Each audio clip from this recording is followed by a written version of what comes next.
What's up, everyone? Welcome back once again to the Football Goons podcast. This week, we continue with part 2 of our brand new series where we discuss and debate the landscape of each of the major positions around the NFL. We'll discuss the state of each position currently and look into the future a little bit to see how things may change over the next couple of seasons. This week, it's all about the running backs. I know there's not a person in this room or in this conversation that is sad to be talking about running backs this week. We all love them. We love to talk about them. So we're going to mostly get right into it, but I do have to bring up right out of the gate here. I'm going to throw a question out there. It is the unofficial kickoff of summer this weekend with Memorial Day weekend, depending on when you're listening. But as we record live right now, it is the Sunday before Memorial Day. That also kind of to me means it is ice cream season. Oh yeah. Now, I mean, it could always be ice cream season, but all of the mom and pop type places are opening up. So I got to ask this question: better ice cream, soft serve or hard ice cream? Ooh, that's an unanswerable question for me, because one, it depends on where you're going. Because some places definitely have better soft serve than others, and it does make a difference. And then two, there are absolutely things I like to get that require me to get hard ice cream. Like what? Like this one place around town here, I won't shamelessly plug them, but they serve fried ice cream, which is insane. That's good. And that's hard I ice like cream. fries. So, How about cheese? Cheese is great. Freaking cheese, man. Yeah. I love cheese. I'm our resident, not really into that sweets guy. I don't know. I'd just rather have another cheeseburger. But Such a shame. like, I think for me, and this is kind of stupid, I guess, but if I'm going to get a sundae or obviously a blizzard or something like that, it's got to be soft ice cream. That's better with toppings. But just to eat ice cream, I'd rather have hard. Like an ice cream cone and a waffle cone. I'd rather have hard ice cream. Yeah, agreed. But I guess that's kind of stupid because I want like Ben and Jerry's kind of ice cream. I don't want just vanilla ice cream. So I don't know. I want toppings either way. It's just if it's going to be in there, hard ice cream. If it's going to be on top, soft ice cream, I guess. Yeah, I mean, I like both for sure. I kind of agree with you that, there's a place for both. But if it's in a waffle cone, I generally want it to be some hand dip. Man, I love peach frozen yogurt with gigantic peaches in it. Oh gosh, I love that. So that's hand dip, but not really answering your question because it's frozen yogurt. Man, I just want ice cream now, though. I freaking hate when you open these up with food, man. Well, it kind of bonds all we us talk together. about is football and food. Yeah. No, listen, it's got to be hard ice cream, and I love soft serve. Don't get me wrong. I just stood in line for 25 minutes for a soft serve to keep the kids happy. But hard ice cream, man, like there's so many great flavors and great things that could be done with hard ice cream. It's just so hard. Like soft serve is nice, like you can get the novelty kind of stuff, but like hard ice cream, like you give me that peanut butter cup with like the frozen chunks of like the peanut butter swirled throughout, like you can't beat that. So that's good. That's where I go with that. But what's your favorite ice cream flavor? I mean, I feel like we got to open that up. I love me some Moose Tracks. Moose Tracks. I think Moose Tracks one of the more overrated ice creams. Oh, I'll stab you.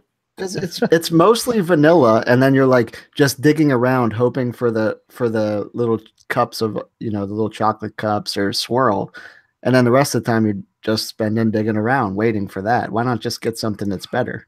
Yeah, well, I mean, it's like it might be like old hat at this point, but chocolate peanut butter cup, like you just can't go wrong. Like, what about the actual Reese's ice cream with the chocolate ice cream with the Reese's peanut butter swirled through it? Yeah, that's extremely good. To Rocco's point, if you go chocolate nutty Moose Tracks, then we're talking.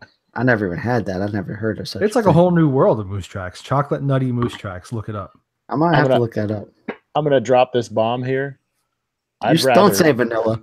I'd rather not eat than eat chocolate ice cream. Ooh, that's crazy. Chocolate ice cream's terrible. I don't care what you put in it; it's atrocious. I like chocolate ice cream, but it pales in comparison to me to vanilla-based flavors. It's like I'll eat chocolate, but like it's a sizable gap for me. Listen, I got this new joint here. They got chocolate cake batter ice cream. No. Put some caramel on that. Oh my gosh. Oh, Friendly's Butter Crunch. That is good. That's my favorite ice cream flavor right there. We got to move on because we're never going to stop, and then we're going to basically pause everything to go get ice cream. So I'm already ready for that. All right, so we're talking about running backs tonight, and I've broken with the help of, as I mentioned last week, some different sites out there that have grades per position per team out there. Use some of those, and I put them into kind of some tiers that I've made up for myself. So we'll start and go through them. We're going to hit on the elite, the next wave, steady and reliable, which I don't know if it's good or bad to be in that, the question marks, and the future. All right, so let's start the conversation off with the elite. I think we kind of know where we're going here. In this group, we've got Lev Bell, David Johnson, Ezekiel Elliott, and Todd Gurley as the most widely recognized elite backs around the league. So we got these four guys. They seem to do it all. Obviously, everybody agrees that they're right up there. In a non-fantasy football sense, who's the best back in that grouping? It hurts me to say it because he's easily my least favorite of the four, but it has to be Le'Veon Bell to me. In a sense of they're all incredible. And I think all four of these guys with the right team around them can be the best player on a Super Bowl champion. You know, I mean, you need some help, but all four of them are awesome. They're all game changers. But not only is Bell a game changer, he's changed the way running back can be played. And I'm careful not to say he changes the way it is played because, you know what, it's probably been 3 years since he sort of adapted this style of I'm going to stand here until the hole opens up. Right. And we've still never seen somebody else copy it. So it's not even like he's changing the way it's played and he's got copycats and now there's 4 or 5 other guys doing this. There's some that are showing a little more patience than others and than you're used to, but who else takes the handoff, puts his hand on a lineman's back, and just waits for a little while and then is so quick and explosive that he hits that hole as fast as these other guys that are full speed downhill immediately out of their brakes. So, again, it hurts me because I love Todd Gurley. I have since Georgia signed him out of high school. I love David Johnson ever since South and I were right about him. And despite the stupid star in his helmet, I absolutely love Ezekiel Elliott. Watching him play is a gift. But I think Le'Veon Bell is the only one that does something the other three can't do. Yeah, and I'll add to that I think that other people are maybe trying to copycat it. Just nobody can do it. It doesn't work. Nobody can do what he's doing. And I think it's obviously Lev Bell. I think that it's and by a good margin too. And if we're eliminating fantasy and we're eliminating this guy, you have to depend on him to be healthy. Like if it's just in a vacuum, all of them are healthy. I think it's Lev Bell by a lot. In the only season he played 16 games, he had 2,215 scrimmage yards and scored 11 times. In the past 2 seasons, he's averaging 1,915 yards per season and 10 touchdowns per season, and he missed 5 games of those 2 seasons. He missed 16% of the time he could play, and he's still almost at 2,000 yards per season. It's insane. I thought we were going to argue on this actually, and I can't believe we're going to go 3 for 3 here. I think it's 11. I don't think it's close. I think he's like to kind of say what Miles said. He has the most unique and special skill set of any of these guys. To add to the fact that he's kind of changed his game because when he came out, he looked like he was going to be more of like a plotting style back. It's Jerome Bettis. I mean, he trimmed down his weight and turned himself into the best pass catching running back in the NFL too. I mean, David could probably give him a run for his money in that regard, but if it's not Lev, it's David. So, you know, like he's completely transformed his game, not only in the running style, but his ability to contribute in the passing game as well. And he's the most special of all 4 of them. Yeah, I went with Lev Bell too, but I think it's a lot closer than you think. Yeah, I do too. I think it's silly to say it's not close. I'll add this. I think that it's close in the sense that they're all up there, but I don't think it's close in the sense that I didn't even think about any of the other 3.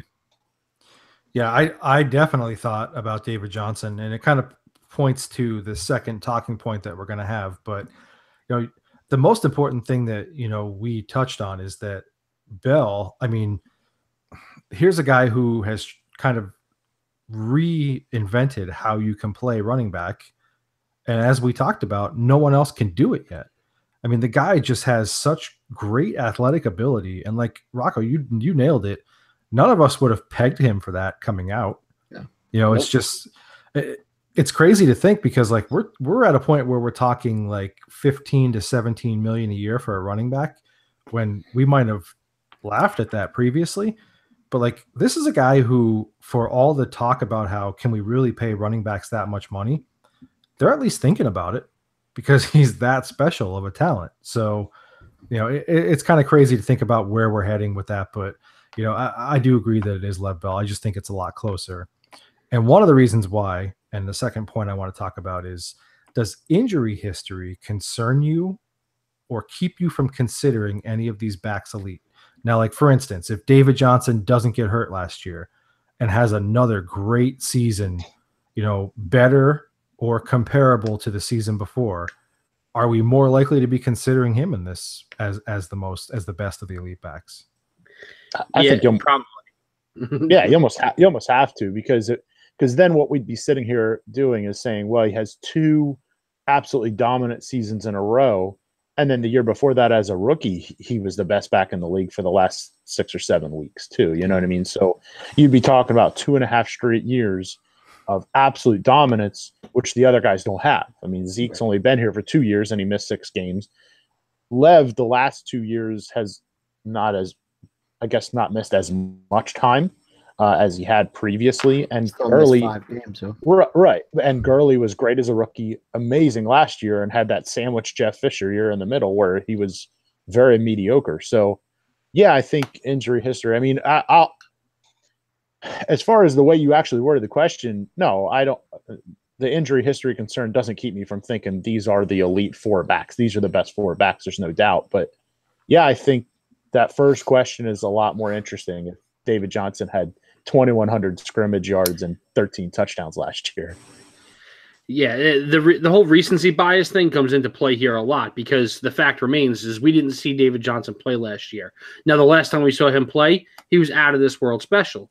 But he's not put right in our faces every day because we haven't seen him since 2017, so 2016. So, with that being said, had he come out and had a 2017, like even comparable to Lev, that it would have probably been a harder decision. I mean, at least for me, it would have been a harder decision than just to say Lev, but it is what it is.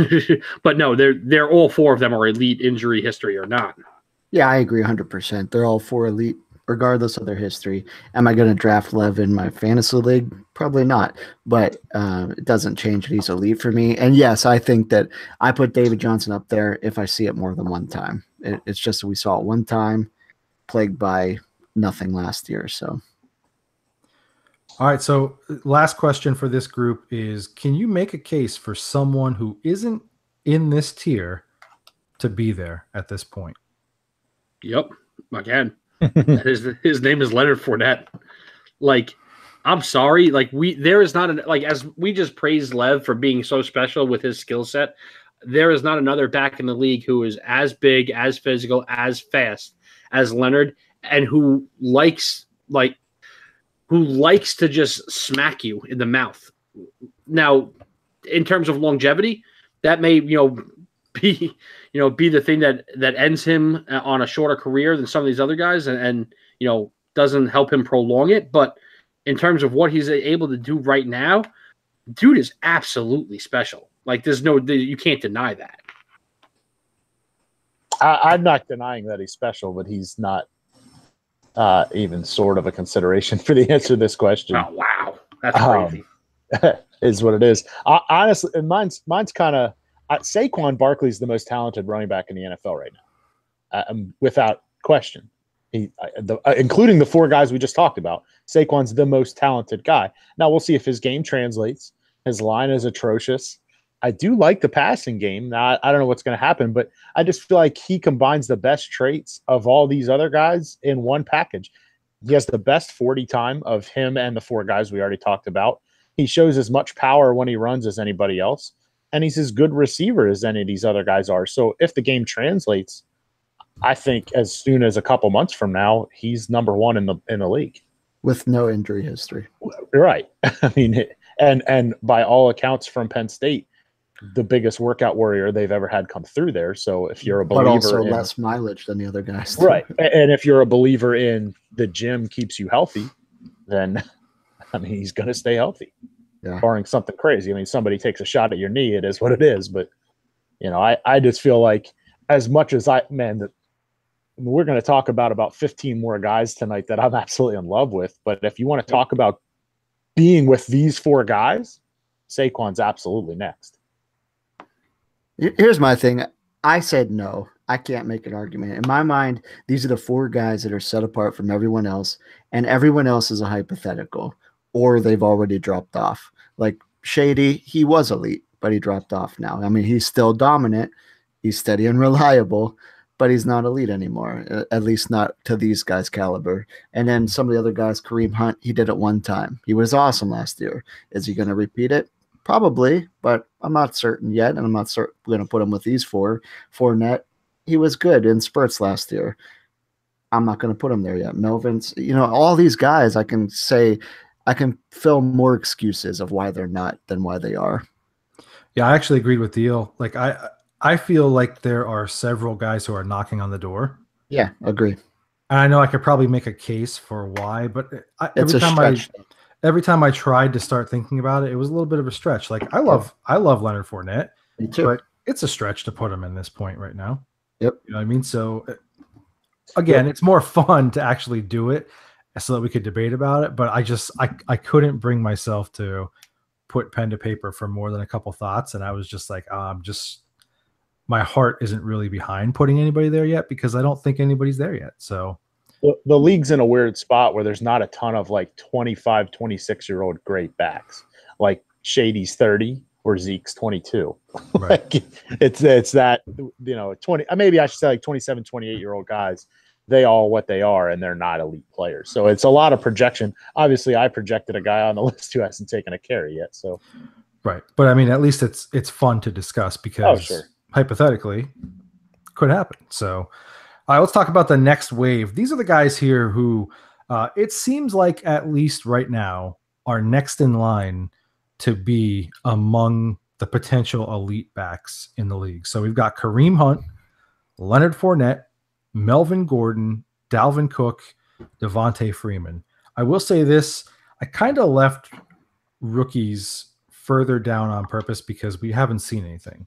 But you can probably make a case for me to put other guys in here, who we haven't seen play yet. But with that said, is there anyone in this group that you feel can definitely be the next great back for years to come? I don't think so, just because, and maybe I'm just picking on the wording of the question, I don't think anybody here belongs with those other 4. And I don't think any of them potentially are as good as Saquon, maybe even like a Darius Geis kind of player. So it's so hard to say like no, because I love every player on this list, but it's hard for me to say the next great back. Like I don't think any of these guys are ever going to be looked at as the best running back in the league. The guy with the most potential to do it to me is Kareem Hunt. Rock, you just drooled over Leonard Fournette, and rightfully so. He's a great player, and he had nowhere near the rookie season Kareem Hunt had. So, and we can get into a debate of Kansas City's offense was better and plays for the Jaguars, whatever. But, he led the league in rushing as a rookie. And that's in spite of the fact that his head coach ignored him for the better part of 2 months. So I don't know. I really like Kareem Hunt's complete skill set. And I do think the future is brighter for him than Fournette. He can't play the way he plays forever. I know he's a huge guy and he's a grown man, but you can't be calling out safeties in the middle of a play.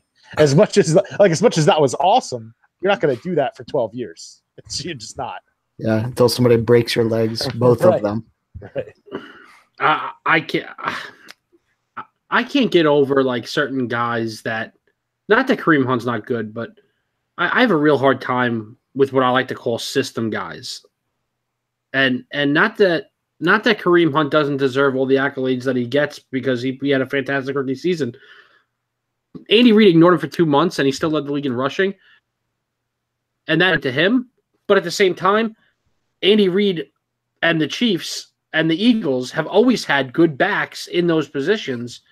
So, like, it's hard for me to say that he's special when we just saw Jamal Charles be special. We saw Spencer Ware become a name that we say on a regular basis for some odd reason. You know, he got the most out of Brian Westbrook. He got the most out of Correll Buckhalter. And I understand that, like, there are different levels of skill there, but Andy Reid has always gotten the best out of these backs. Leonard Fournette is just flat out more special than Kareem Hunt is. He just is. Like, you can't dismiss the offenses that they play in and the team around them. Like, that's a big part of it because you know what? As good as Zeke is, he's not as good if Dallas Linus sucks. You know what I mean? So, like, you have to look at the team around them and the type of offense that they play and all that kind of stuff. If you just go by the eye test, who's a more special player, Leonard Fournette or Kareem Hunt? If you answer that Kareem Hunt, then you're lying.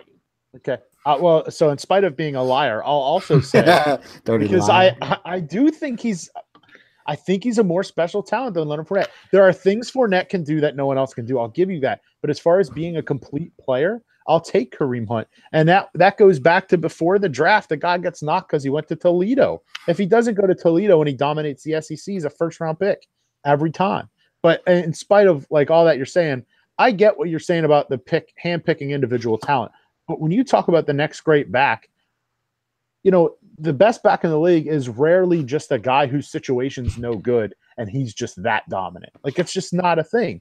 Call it what you will. Emmitt Smith is the all-time rushing yards leader. If Barry Sanders is a Cowboy, he runs for 30,000 yards, not 18,000. He was always a better player. But back in the 90s, what was the discussion? Man, we can't tell who's better, Emmitt or Barry. We just can't. And that's the same conversation we're going to have here. Every time you look at the best back in the league, obviously his situation's good. No one's running behind 5 idiots with no passing game and still leading the league in rushing. It's just not going to happen. Even if he's not the most individually talented player out there. Yeah, I'm going to side with you on the Kareem Hunt thing. I kind of picked him as the answer to this question. And it's not necessarily that I think that he's going to be considered like the best back in the league. But I think he could easily be in the conversation with the elite backs because of the skill set that he does bring to the table. This is a guy who doesn't have to come off the field, much like the guys in that first grouping. You know, other than if the coach decides they want to spell them or save them or they're up, you're not really bringing them out on third down or bringing in situational backs. These are guys who do it all. They perform at a high level. Kareem Hunt kind of fits that bill to me. And I think that inadvertently, maybe, or maybe just being dumb, you know, spelling him for like 2 months of the season last year is only going to help him moving forward. He's going to have fresh legs and be able to do this again. So I like him out of this group personally.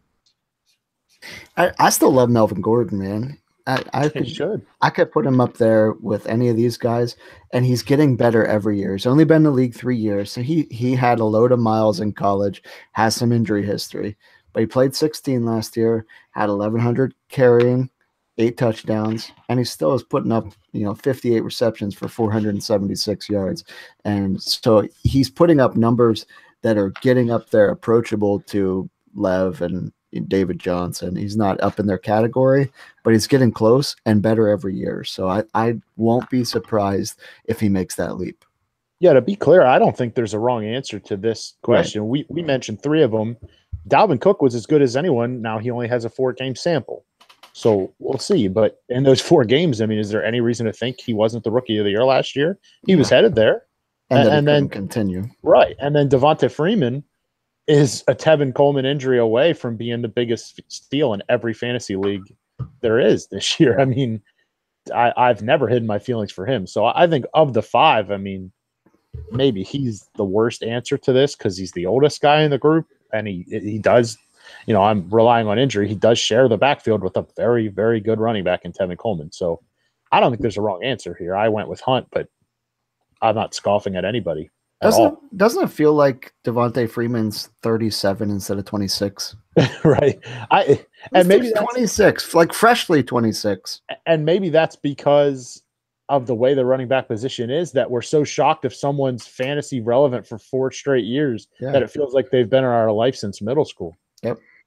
Yeah. If you're not like shady Lamar Miller, like we don't expect you to be, a regular every season running back. Yeah, there's no reason we should be talking about you for longer than 3 years. All right. Is there any other player not mentioned in this grouping who isn't a rookie who should be considered a future top running back? Absolutely. Give it to me. And now, when you say top, we kind of already said that elite tier. I don't know, but I think there's a lot of names that can be said here, and I'm not going to do the Miles thing and just say there's a lot. I'll get to one.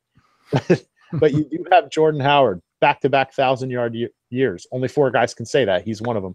Alvin Kamara and Christian McCaffrey. I can't believe Kamara isn't in this group to begin with after the year he just had.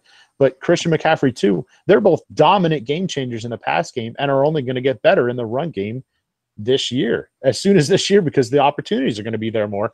However, I don't have numbers to write. I do have numbers, but don't write it down yet. I think we're about to see an explosion in Cincinnati out of Joe Mixon. I love it. I won't be surprised at all if he not only flirts with, but actually marries 1,800 all-purpose yards and upwards of 15 scores, leading the Bengals back to the playoff picture. This guy is special as anything. Joe Mixtape Mixon. He no longer has Jeremy Hill in the way at all. And I know they largely ignored Jeremy Hill, thank God, last year. You mean like in the way, as in like he's standing on the sideline? Yes, as in he's standing. He didn't realize he didn't get the carry, but he's still standing in the hole doing nothing. And I mean, don't say that. There's no way he could find the hole. Gio Bernard still is what he is. He's going to get his touches. He's going to get his catches. But there's very few backs who aren't getting spelled. Joe Mixon has the look, the size, the skill set of a feature back, and he's coming, man. He's going to be a special player. Absolutely, at worst, he'll be in this grouping next year with Kareem Hunt and the rest of the guys in his draft class. Yeah, I agree with you. I mean, my feelings have been very clear about Joe Mixon pre him punching a female. So I said before he hit that woman, he was going to be the best running back in the league. And then he hit her, and I said, well, he's a jerk, but nothing changed for me. So I still think he's unbelievable. And I actually personally believe that Cincinnati intentionally phased him in last year as a PR move. I think it was nothing about his skill set, nothing about his ability. It was like, oh, we drafted this guy and we're not going anywhere. Let's not force him down everybody's throat. Let's give it a year for everybody to settle down. So I think he can be up there, and I think he can move into elite this year. Mm-hmm. I won't say you're wrong, but I'm not all the way right. I'm all the way right. Because the answer to this question is Alvin Kamara. I understand that we kind of look at him as a gimmicky back. It's a flash in the pan kind of thing. But you're going to have a 4-game sample now with him as the lead dog in the backfield. And New Orleans can tell us what they want to about how they're not going to up his workload or whatever. You have to. You have to figure out what you have in Kamara. You just have to do it. He said multiple times that he's already not resting on what he did last year in a small sample size. He's already trying to transcend his game to another level, trying to add different elements to his game.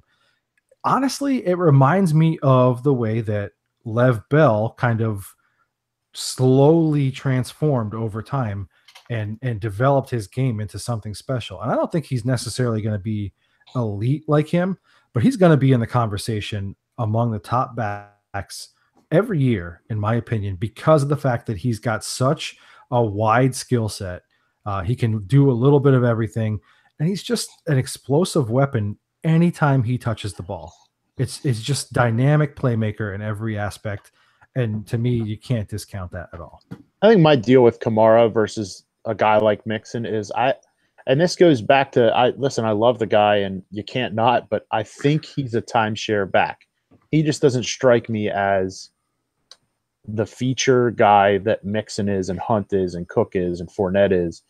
he's always shared time. At Tennessee, he split time with Jalen Hurd, and then even a little bit with John Kelly, and then he came in and he was excelled last year with Mark Ingram. I just think he's the type of guy that's made better when you're tired of tackling Mark Ingram, and then this guy explodes on you. So that's my issue with Kamara. I think he's always going to be one of the top guys, but I don't know. I just don't see him as that 260 carry back and carrying a team on his shoulders. He doesn't strike me as that player. Yeah, real quick before Rocco gives his guy, I'll also add, I love Alvin Kamara. I was 100% in the camp of wanting the Colts to draft him, and they didn't. But I think the thing that puts Joe Mixon ahead of him, he's almost as good a receiver as him and a better running back, just a better runner. So that's what puts him ahead for me. Yeah, I tempted with Kamara. I tempted with Mick. I love McCaffrey. Everybody knows me knows I love McCaffrey.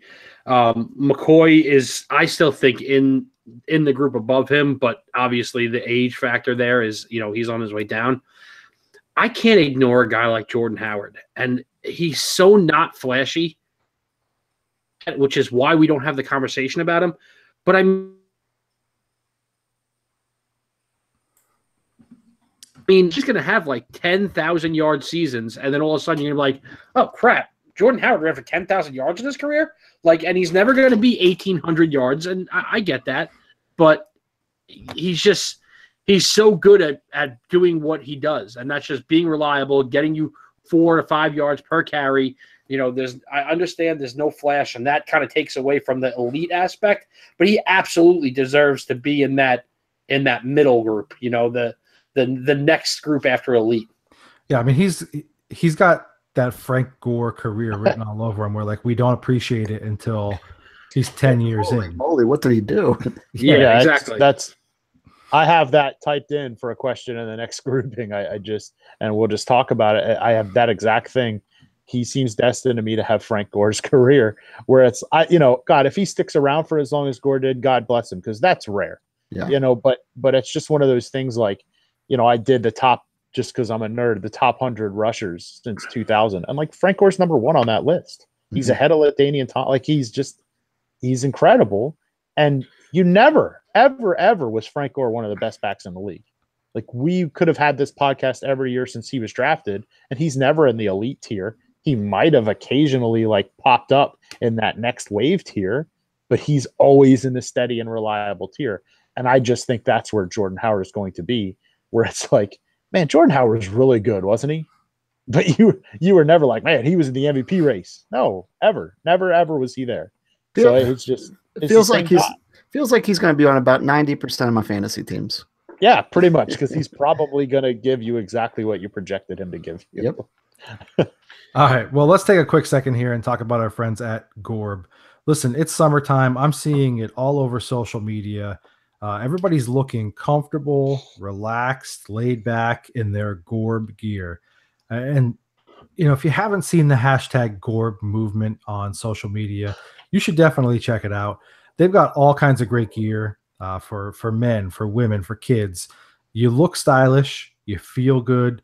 There's all kinds of different designs, colors. Literally, if you can't find something that you like at gorb.com, you're not trying. You have to be trying on purpose. You're the problem. You're the problem. Exactly. So listen, and Gorb, it gives us the message that in life, you've got two choices. You could either get hungry or be hungry. And getting hungry is about finding out what fuels you, what you're passionate about, and just going for it 100%, instead of being hungry and wishing for the rest of your life that you would have went after your goals and the dreams that you had. So check them out at gorb.com, GHORBH.com today. You're definitely going to find something that you'll like to wear that will also help you to promote that message and give you that subtle and gentle reminder that you need, that you could either get hungry or be hungry. Gorb.com. All right, we kind of hinted into this group a couple times here, the steady and reliable group. We've got LaShawn McCoy, Jordan Howard, Jay Ajayi, Mark Ingram, Lamar Miller, Carlos Hyde, Marshawn Lynch. The players in this group have a little more time under their belts, or they just haven't really shown flashes of that consistent potential elite talent. So if there's a player in this group, who do you think could still maybe push their way, not necessarily get all the way there, but push their way up toward that elite grouping? Jordan Howard. Yeah, it does. It's funny because it has to be him. Yeah, based solely on age with the rest of the guys in this group. Like I think, but it's funny that everyone here, I just think they are what they are, and that includes Howard, which is very good and steady and reliable. This was such a great name of the group by you, South, because it's exactly what they are. Most of these guys, you know what you're going to get out of them. See, I actually go ahead, sorry. Well, I don't think anyone else is making that push towards being more than what they are right now. I actually think he can. Because he has been steady and reliable. He's been an 1,100-yard rushing back for two consecutive seasons on terrible Bears teams. They were the number 30 offense in the league last year. With an 1,100-yard back. Jordan Howard is getting this ball. That's all you got to do is stop Jordan Howard, and you big fat can't. So he's going to get even better with a better team around him, an actual receiver or two, and a little better line, and hopefully an improved quarterback play. I actually see him jumping up a lot here. That's definitely the best argument for him is they were horrible. How much better the Bears should be. Yeah. I just don't know how much that does for his numbers because he's going to get less opportunities with the passing game being more successful. Well, you're the biggest arguer for less opportunity in quality situations is a better situation. This is true. More team touchdowns generally equals more feature back touchdowns. Right.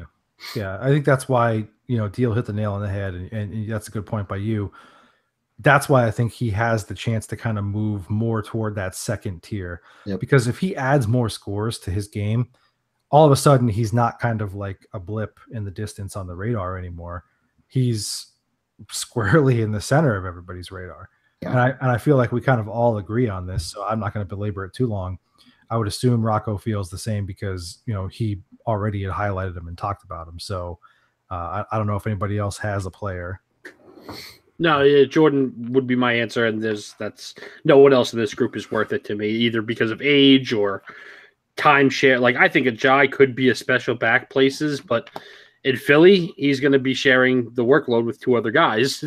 That's just going to be his thing. So, what's funny about Ajayi, and it's, I think again it was South and I last offseason that were really going ahead and touting his horn a little bit. Yeah, based on, and you guys picked on the 3-game sample or whatever. And honestly, it was a byproduct of not having watched enough Dolphins, which I think personally is one of the better decisions that I've made in my life is not watching.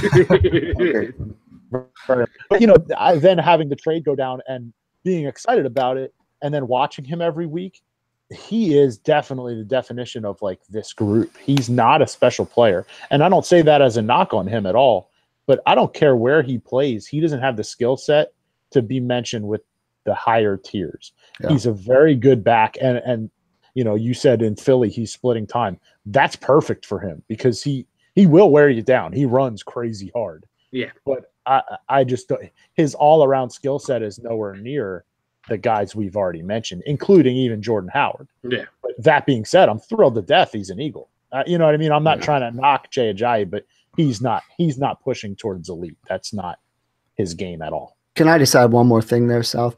Yeah. I think that Jordan Howard, in my mind, I think he easily takes a step to the second tier, but I don't think he can possibly be in the first tier. And the reason is he's not a good receiver at all. His best college, we're saying now it's not part of the game because they have Tariq Cohen and they just haven't had a good passing game. His best college season, out of his 3 college seasons, he had 11 receptions. He's not a good receiver. So I don't think he can make that step because he's just not there with that. And that's at Indiana, where I'm sure they were trying to get him the ball as much as they could. Yeah, you're our only hope. Help us, Obi-Wan. You're our only hope. All right, well, thanks for listening to the Jordan Howard Appreciation Podcast. We'll be look, it's easy to like the guy. It really is. Yeah. Next question here. Which player in this group is the most frustrating to be grouped here? And this could be because they haven't reached their talent max or they haven't been used properly or however you want to identify that. Who's the most frustrating to be grouped here? I think it's a tie. I do. I think Lamar Miller and Carlos Hyde have drastically underperformed, not lived up to potential. I mean, I know a lot of angry Houston Texan fans that are not happy with Lamar Miller's production at this point. I mean, he was supposed to be the guy to help to put them over the hump offensively, and is losing losing carries to anybody who will step into that backfield. I mean, like it's kind of embarrassing at this point. And Carlos Hyde, unfortunately, he just played on some bad 49ers teams, and now that they're starting to turn it around, he's not going to be part of that answer. And then he goes to Cleveland, signs a deal, looks like he could be a feature back there, and they draft Nick Chubb, who we all love and think is a better player than Carlos Hyde. That's just unfortunate. So Hyde so much isn't frustrating just because he hasn't really had the opportunities. Lamar is frustrating because Lamar has had the opportunities. He went from a decent Dolphins team running the ball, and we expected him to be able to do more with a better team around him, and then he kind of crapped out. So I think Lamar is the easy answer here, but it's definitely frustrating to be a Carlos Hyde fantasy owner at least. Well, Hyde hasn't done himself any favors with his injury history. I mean, it's not like he's been Mr. ACL, but he's like the Julio Jones of running backs, where he's just always hampered. The problem is he doesn't play above it like Julio does. Yeah. He plays like he's hurt, and it slows him down a little bit. And I totally agree with Lamar Miller. His career baffles me because he's such an explosive athlete. His straight line speed is probably as good as it gets at running back, and he's a plotter. He's like exhibit A of how much vision matters, because you rarely see that breakaway speed because he can't get past the first level. So he's just crazy frustrating. And I totally agree, because he was frustrating in Miami because we're all sitting around like, man, why are they not giving this guy the ball like crazy? Why is he not their feature back? And then Houston paid him to do it.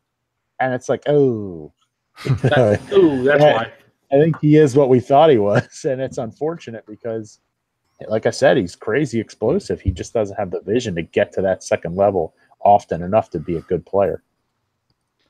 Yeah, I've been out on Lamar Miller for a while. So I do agree it's disappointing, but I just kind of I really never saw it. I never bought into it completely. What I have bought into, hook, line, and sinker year after year, except for last year, of course, is Mark Ingram. Mark Ingram, the talent level of Mark Ingram is ridiculous. He's a very good back. As a pure runner, he could easily be talked about among the top running backs. There's no doubt in my mind. He's also sneaky good pass catcher if you need him in that department. The Saints just refuse to identify him and use him as a potential top back. I don't know what it is. I don't know if it's a Sean Payton thing, if it's his attitude. It might just be a little bit of everything, because his attitude isn't great either. So maybe it's just like, hey, you're going to have that kind of attitude. I'll show you who's running the team. But this is a guy who should consistently be a top 10 back in the league. And until last year, we hadn't seen it. It's just so incredibly frustrating to me, at least. Yeah, I said both of them. I said Mark Ingram and Lamar Miller for the same reasons you guys did. Lamar, I did have high hopes in him. He could still break out. I just don't see it happening at this point. I mean, I think Foreman I don't think he's a good running back at all. And he's stealing carries, and they're like trying to give him the job. And then Ingram, he's been frustrating. I don't know what the answer is of those options you gave, or if it's another option. He's been frustrating just because when you watch him, you're like, he could be one of the elite running backs, and then he just doesn't get used, or he just is bad for a drive and then not used after that. So yeah, he's been frustrating to watch, own, and just have your hopes dashed on him. I'm going to throw this out, and I don't want to play devil's advocate here, but I'm gonna. What if Ingram just isn't as good in that aspect as we think he is? Because as soon as Sean Payton got someone who was what he felt competent, we just watched Alvin Kamara turn into a truly special player. So what if it really has been that Mark Ingram is not that special at all the other stuff? Yes, he's a very good runner, but he's just not that special as a pass catcher, as a guy who's able to do all that other stuff, and he's only helped by having a guy like Kamara in the backfield. I mean, to be that other guy. Absolute worst case scenario, he's as good a runner as Jordan Howard and a better receiver. So then we have to put him up at least above Jordan Howard, who we love. So, well, you don't, because he's also now 5 years older than Jordan Howard, right? But has done it every year. And I kind of get your point, but I think to kind of have a rebuttal against that, they really changed what they do philosophically last year. So, why? It might just be the beginning. I don't know. I think it's a combination of things. I think it's understanding that, like, clearly you didn't still have that same magic that you had when you won a championship, understanding that we need to do something to extend the career and the shelf life of Drew Brees. We need to maximize the talent that we have on this team. They might have seen basically what teams have done with their offensive line and decided to go in that route. They clearly made offensive line a priority last offseason. So I think it's just a philosophical change. I think it's just a coach who realized, like, he was potentially on the outs in a job, in a situation that he loved, and understood that he needed to make some changes to kind of revamp what he does. So, I mean, let's not throw the ball 55 and 60 times a game. We could win other ways. Wow, this works. That's kind of my thought.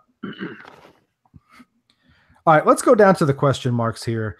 In this group, we've got a variety here. These are players that haven't really been feature backs yet, or they've split time, or, we just haven't seen enough of them yet. So we've got Alvin Kamara, Joe Mixon, Derrick Henry, Christian McCaffrey, Jerick McKinnon, Kenyon Drake, Alex Collins, Dion Lewis, Tevin Coleman, Marlon Mack, Duke Johnson, Isaiah Crowell, Jamal Williams. A lot of names in this list. Obviously, we're not going to touch on every single one of them, but there's a lot of intriguing names in here.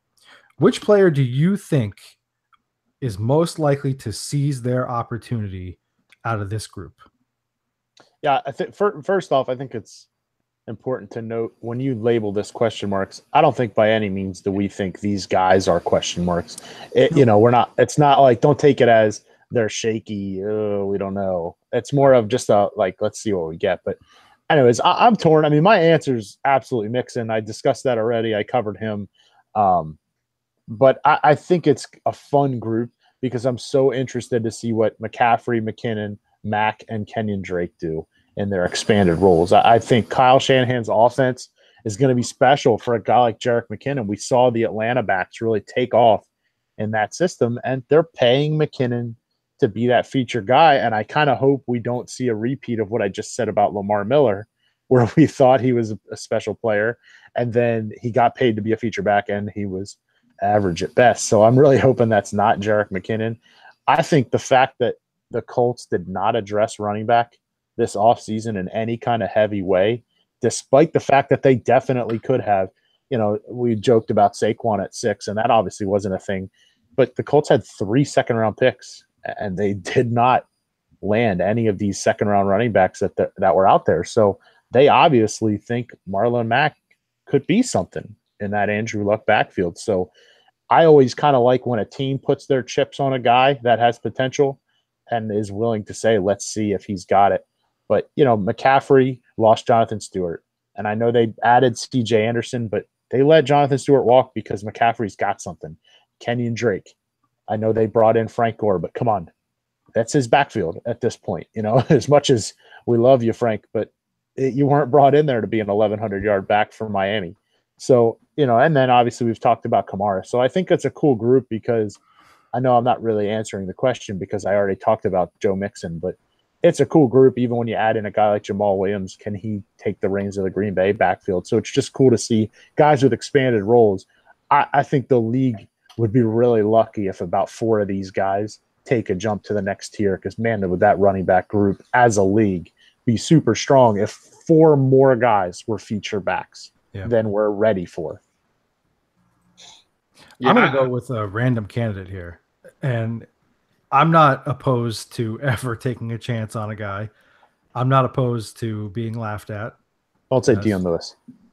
I'm going Alex Collins. All right, I'm good with that. No, I'm with you. He's the answer to my next question. Alex Collins is a guy who we only saw a small sample size from, but obviously they saw enough that they didn't feel the need to, as you mentioned in your comments, they didn't feel a need to immediately go out and draft somebody, and they had opportunities to do that. So they saw something they liked. They thought, hey, let's see what we could do with Alex Collins. He's a fairly versatile guy. He ran for good chunks of yardage behind a pretty poor offensive line that I think the Ravens are going to do a good job of improving this year. And then this is another team that's talking about a philosophical change, understanding that, hey, we can't just let Joe Flacco keep airing it out because, number one, it doesn't work. Yeah. And number two, don't tell him, but he's not good. So Alex Collins is going to get every opportunity in the world, in my opinion, to be a feature back. And I liked what I saw from him in flashes last year. Admittedly, it's just in flashes, but over the last couple of years, I've had a pretty good career calling out some of these guys that we've only seen. Track record's nice. Hey, way to end your streak. Good job. Congratulations. I don't agree. I like Alex Collins. I think he's really good. There.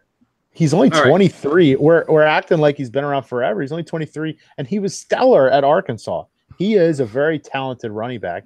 Career 4.5 yards per carry, despite the fact that he played for Seattle and Baltimore, not exactly Dallas's offensive lines. I don't know. I like Collins too. I'm not putting him with the names I mentioned, but I like Collins too. And all those fantasy shares. I'll say your track record's excellent, and when you and I agree, watch out. It's a lock. It's David Johnson. I mean, J.J. didn't do that much last year, guys. Watch it. He won a Super Bowl. You watch your mouth. Okay. Rocco and the madness. Alvin Kamara, Christian McCaffrey, and Joe Mixon, I think, are just special players. I think all three of them are going to be either by the end of this season. I don't even think they'll be in steady and reliable. I think all three of them will either be in the next wave, or possibly we could be talking about, especially Mixon, as elite. Kamara, I don't think we can get there because he's going to be in a timeshare at least with Ingram. CMC, I don't know unless he really. I think he can be a special player, but I don't know how good of a running back he can be, as opposed to just a game changer, which I hope it's, there is a difference there. And for those of you listening, don't think that I don't know what I'm talking about. There's absolutely a difference between some guy who's coming in and being a game changer and a guy who's going to be your workhorse elite running back. Yeah. I think all three of them are special, but I think Mixon has the chance to be actually an elite back. I think he is as good as a receiver as anybody else in the league. Maybe with the exception of Lev Bell and David Johnson, but he is a special talent. And without that nonsense that happened in college, which I'm not overlooking, but no. he's a first round talent back. He absolutely is, and he made a really poor decision. And I hope for his own sake that he got his everything, his life situated, and stuff like that's not going to happen. And if that's the case, then he's going to be in the conversation of elite backs going forward. I obviously have Mixon because I already mentioned him when Miles did as well. But I will say this. I'm excited to see Kenyon Drake this year. Mm-hmm. And I know he plays on the Dolphins, but I saw an alarming stat the other day. He is – I know this is a stretch, so follow me. He's number one in the last 10 years at yards after contact per attempt. Number one of all the running backs in the last 10 years. He has 4.29 yards after contact per attempt. It's crazy. So he's going to get hit because they're not that good. Their line's not that good. Their team's not that good. But if he's already number one in the last 10 years and one of the top in the last 25 years. And I'm excited to see. He had a pretty decent year last year that widely got overlooked. I'm excited to see what he has this year. Yeah, it got overlooked because they were so bad. But he made them. Listen, Kenyon Drake wound up on a couple of my fantasy teams late in the season, and it actually pushed me into the playoffs in a couple because he was not a special player, but he has the makings of being a special player if that team can improve ever so slightly around him. Because he was doing it every week with garbage. almost probably less than what Jordan Howard had in Chicago. So yeah. All right, so I'm gonna limit this to like a 30-second kind of thing here because I want to get to this next group and give it enough time too. Which player in this pool is most likely to see a decline in play in a bigger role? Dion Lewis. I just don't think he's any good. So, I mean, I should say I don't think he's all that good. I mean, he's an all right player, but how many guys have it's the stupid cliche, but how many guys have the Patriots let walk and then they had more success elsewhere? Zero. The list is extremely short if it's higher than zero. So I don't like Dion Lewis, especially with how much I do like what Derrick Henry's probably going to do. Yeah. I have Alex Collins here. I'm not a believer in Alex Collins at all. I think the situation around him, you guys can say that they're making philosophical changes. Joe Flacco isn't any good. He's going to be their starter opening day. Their line, although they drafted Orlando Brown, is still not great. And I don't know how much Orlando Brown is going to help them because if you paid attention to this past draft season, he's either the best tackle in the league or the worst tackle in the league by a lot. Right. Like there's no in between on this guy. Right. Okay, so I have no idea what he's going to bring to the table. And for all this talk about a philosophical change, you brought in a quarterback in Lamar Jackson who's going to, rustle some things up in that franchise and is a completely different player than what Joe Flacco gives you, which is a good thing and also a bad thing because it's hard for a team transitioning. I just think that offense in general is in a really bad place, and it's not 100% Alex Collins' fault that I think I'm going to be out on him. A lot of it has to do with the situation around him, but I don't think he's that special of a running back to be able to overcome all those other things as well. Yeah, I said Dion Lewis, and I actually like Dion Lewis. But the reason I said him of all these guys is because of all of them, he's the one that's the distant number 2 running back on the team. All the other guys are either have a very specific skill set that they're there for, like Christian McCaffrey is obviously a better receiver than Dion Lewis. South, regardless of what you say, he's better. But, he's so far behind Derrick Henry as far as every part of their game. So, and everybody else either is the number 1 guy or has a very specific role. Yeah, just to keep it quick, I went with Jerick McKinnon, which I know is probably not going to be a super popular opinion because I think everybody likes him, but I think he's better in a timeshare. He's better in playing a role, in my opinion, which is where he kind of excelled over the last couple of years. So I'm not sure that getting the bigger contract and then going into a different situation is going to help all that much. I feel like they need to have a couple different options there to really get the most out of him. So we'll see how that pans out. All right, let's talk about the future. This one's going to be fun here because there's a lot of projecting. All right, so we're going to put in this group Saquon Barkley, Rashad Penny, Darius Geis, Ronald Jones, Sony Michel, Royce Freeman. There's other guys who could potentially be in this group, but they don't have as clear of a path maybe to being a starter or making an impact right away, at least according to what we're reading and seeing at this point in the offseason. Which player in this group has the best chance to jump into an upper level first? I just drooled over Saquon Barkley about 40 minutes ago. So nothing's changed in 40 minutes. Yeah. Well, no, it's weird because I'm going to go with Ronald Jones. I love. Shake your head, no, huh? You're not feeling that answer. Hey, listen, guy has virtually zero competition for touches in that backfield, and he's on an offense that has a passing game of Jameis Winston throwing to Mike Evans, Deshaun Jackson, Chris Godwin, Cameron Brate, and O.J. Howard. The team vastly disappointed last year. I don't think they're coming back in terms of they're nowhere near a playoff team for me, largely because of their division. But that offense has to come around now that they have a decent running back. So he's going to get the quantity. He's not going to be the focus of opposing defenses. And I think he's going to be right squarely in the Rookie of the Year rankings, assuming none of the quarterbacks get the starting job, because obviously one of them will get it then. But if it's down to the running backs, I think because of his opportunities, he'll be right there in that conversation. See, the easy answer here is Saquon. The right answer. Well, honestly, I tried to avoid it because I talked about him earlier. I mean, he is the answer. No, like Sal's going to say Rashad Penny because that's his boy, but no, I'm not. No, like I think when we talk about who's going to get there first, it's got to at least scare you some that the Giants' offensive line is atrocious. And like Saquon Barkley is extremely special, but unless he's extremely special the way Barry Sanders was extremely special, and they're different, he might be, but those are definitely two very different running styles. You know what I mean? So, can Saquon dance behind a guy and then make three guys miss and then hit a hole? Like maybe not. So for me, like I think the guy that's going to see the most success, at least in year one, is Sony. Like you're playing on a team that's going to win. You're the most talented running back they've probably had in this entire run that they've had. I mean, LeGarrette Blount is nice, but I mean, are you going to tell me that Sony can't be as talented than LeGarrette Blount? Right. Like maybe an old Corey Dillon, but I mean, at this point you're going back to 2003.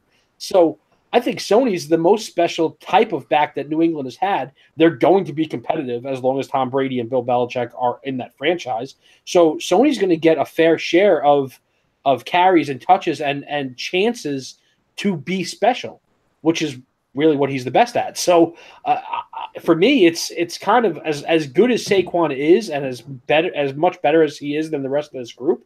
I think Sony has the best chance to get there first. And that's where the question was posed. My biggest fear with Sony, honestly, is, you and I can sit here and talk about how he's the most talented back they've had in their run, and I think we're right. But they trust James White, and these reports out of OTAs about how much they're loving Rex Burkhead has me really shaky on Sony now. But we laugh, but it's the Patriots. Yep. The fact that they drafted Sony Michel in the first round is irrelevant. Yeah. It does not matter at all. They're going to go with the guy they're most comfortable with this week, and that's going to be Rex some weeks for whatever reason. It just is. I mean, he's a solid player. I don't want to bang on Rex Burkhead because he's okay. It's the same reason that some weeks it was Jonas Gray. Right. It's just, I don't know. To me, and I know it's funny because a couple weeks ago I talked about how much I loved Sony Michel's situation as a fantasy player, but I don't know. I'm wary because of what I'm hearing the last couple weeks of how good Burkhead looks. Look, the answer, you guys are saying that this is an obvious answer. I don't think Saquon Barkley is going to be the first one to get there. You're wrong. I just don't. You look at what the Giants have done over the last 2 years. Not Saquon. That's what they've done. 30 and 31 overall as an offense. They lead the league in negative yardage plays the last 2 years. Eli Manning's play has dropped off. We cannot overlook that. I don't know if it's a case of not trusting what's in front of you, but you can't diminish or overlook that. You have to have some semblance of a passing attack at all. I understand you still got Beckham. I like their weapons, with Shepard, with Ingram a lot more, but I don't trust the quarterback. I just don't anymore. I don't think that he is the kind of quarterback who is confident in what's been going on. And that offensive line is, the four of us can probably plug in and do a better job. I can't. At this point. Well, you can because we'll just sandwich you in between us. All right. So you'll be like the sacrificial lamb. But, honestly, their offensive line is terrible. And when you look at 2 years ago when, Penn State played against some more NFL talent caliber guys, you look at what Ohio State was able to do, Michigan, these teams that had multiple layers of defensive linemen go high in the NFL draft. When the level of competition is there and people are just swarming, it's really, really, really hard. And everybody at the NFL level is going to be doing that. All that said, just super quick, Darius Geis is the answer to this question. Washington's offensive line is really underrated. I know it's Alex Smith, whatever, but it's a veteran quarterback who's going to most likely be smart and responsible with the ball. Their wide receivers, they're on the field. So, that counts for something. But he's going to have every opportunity to excel there. And I think that offensive line is really, really underrated. I think that he'll be productive. I really do. It's a great line, but I like Chris Thompson so much. And they're gonna give him opportunities. Yeah, why wouldn't they? That's true. It's Saquon. Even if it's the obvious answer, it's the obvious answer for a reason. And their line is much improved. Even if he just runs to the left side behind Solder and Will Hernandez every single time, he can be an elite running back. And we just talked for half of our podcast about how good Jordan Howard is on the 30th ranked offense in the league with no quarterback, no receivers. And now Eli is going to be better this year. 100%. I would bet anything on it. He's going to be improved. I'll bet you an American dollar on it. They get out as long as it's one that says "I heart smarter child." I will bet that dollar. They get Odell Beckham Jr. back. Cody Latimer is okay. Sterling Shepard is a good receiver. Evan Ingram is one of the best tight ends in the league. Saquon Barkley is, Miles just said, the most talented running back of all the running backs in the NFL. It is Saquon Barkley, 100%. We'll see, I guess. Listen, how many of these guys, just closing this up in this group, do you see truly thriving at the NFL level? Not just being like, a guy who gets snaps or is around the league for a while, but guys who, move up into at least this, steady, reliable, Mark Ingram type territory or higher. How many guys in this group do you see that for? I'm a sucker for this group, and I'm calling 6 for 6. Like, I love this running back group. I think the only guy in this group that you can make an argument for not being in the top is Royce Freeman.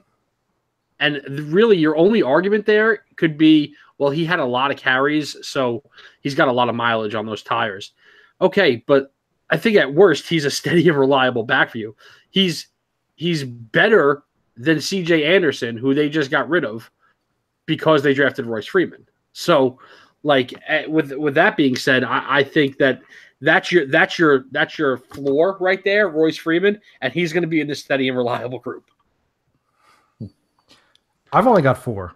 I've got Barkley, Penny, Geis, and Sony. I just don't think I'm not a Ronald Jones fan, and I don't know why. I don't have any like really good reasons. I just feel like he's not that special of a runner, in my opinion. Royce Freeman, I think to me, like the mileage, that's going to hurt him a little bit. I don't love the offense as a whole there. I know he's going to have every opportunity to kind of be the guy right away. I'm not sure I see it out of either one of those guys personally. So I've got 4 of the 6. I actually really like Ronald Jones. I view him as kind of a Jordan Howard type guy. I think that he can be up there with him. With that said, I won't be shocked at all if it's 6 for 6. I really think it's 2. I just think it's Saquon and Geis. But if it's more, I won't be surprised at all. Yeah, I have 3. I have Saquon, Geis, and Jones. And again, my fear with Sony, it's so funny that I'm totally contradicting what I personally said right after the draft of how pumped I was that Sony went to New England. Mm-hmm. And the more I'm thinking about it, it just, and it's only partly the New England facade of there's not always a feature running back and we don't care who gets the points. And that's part of it. But it's also because I think the Brady Belichick era is about to end. So I don't know where they go from there. And hey, if we're lucky, they go to a place where they hire a coach who wants a feature running back and already has Sony Michel on the roster. But I can't predict that. I do think Barkley, Geis, and Jones are all very special players. And it's not that I think Jones is even a better player than Sony. I think he's in a way better situation to be an impact player, especially, my brain's always thinking fantasy when we're talking about running backs. And the fact that you 3 are like half of one of my main leagues and you're not as high on Ronald Jones, I'm pretty pumped about that. All right. Well, listen, we've covered a lot of ground here. We probably could have covered another hour talking about guys that we just scratched the surface on, but we're going to leave it at that for this week's edition of the show. We hope everybody enjoys your unofficial kickoff to summer. Happy Memorial Day. Make sure that we don't forget those who have served and fought and lost their lives for our freedom to just sit around like a bunch of bums and talk about football a lot, which we really enjoy doing. We're extremely grateful for that, though. Check us out, facebook.com/footballgoons. On the Twitter, we are at footballgoons, or right here on our YouTube channel. You could leave us comments, like, subscribe. We appreciate all of that. We love the interaction on social media, so keep it coming. We definitely want to hear from everybody out there as we go through this summer. Make sure you're keeping it locked into footballgoons.com as well off season, because we don't take an off season. So you're going to see a lot of our stuff is updating regularly. Fantasy football content is going to be building up more and more over the next couple of weeks here. And our fantasy rankings, at this point, we're kind of just tinkering because we don't really have a whole lot more to go on. But especially as we get into camps and a lot more of these off-season activities, we'll be updating things regularly. So if you need a good consensus place to look and see where we have guys ranked, check out footballgoons.com. That's going to do it for this week. We'll catch you guys next time.